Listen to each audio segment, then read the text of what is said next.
నమస్తేనా. నమస్తే బా. మీ పేరేనా? మల్లేష్ బా. మల్లేష్.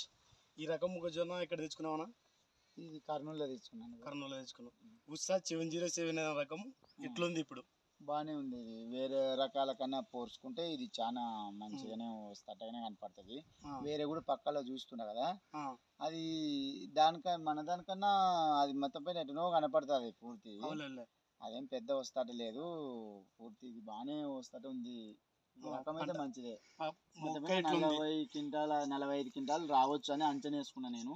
45 క్వింటాల దాకా వస్తుంది. 45 క్వింటాల దాకా రావచ్చు అని అంచనా వేసుకున్నాను. కొత్తగా ఇంత ముందుకి ఇది నువ్వు ఒక్క పరిశ్రమ ఇదే ఫస్ట్ సారి వేయడమా లేకపోతే ఇంత ముందు ఎప్పుడన్నా పెట్టావా? ఎప్పుడేం పెట్టలేను, ఇదే ఫస్ట్ టైం. వేరే దాంతో పోల్చుకుంటే పంట పరంగా నీకు ఎక్కువ వస్తుందని నమ్మకం ఉంది. జర్మినేషన్ ఎట్లా వచ్చిందన్న? జర్మినేషన్ మంచిగా పెట్టిన గింజ పెట్టినట్టు బాగా 100% జర్మినేషన్ వచ్చింది. ఏం ఇబ్బంది లేనట్టు మంచిగా. కాడ ఎట్లుంది అప్పుడు? దంటు ఇప్పుడు మనకి ఎంత మధ్యలో గింతగా ఎంతలా ఉంది. ఓకే, అయినా చాలా బాగుంది అన్న. ఇది మీది ఊరు ఏ ఊరన్నా? బిజ్వారం ఊరు. ఎన్ని ఎకరాలు వేసినావు? నేను ఆడవో ఎకరన్నర, ఈడవో ఎకరన్నర, మొత్తం 3 ఎకరాలు. 3 ఎకరాలు వేసినాను. ఇది ఉత్సా 707 3 ఎకరాలు. 3 ఎకరాలు. దీనికి ఈ రకం 3 ఎకరాలు.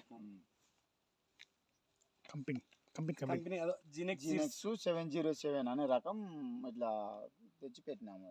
బజార్ పరిచయం ఉంటే తీసుకొచ్చి పెట్టినాము.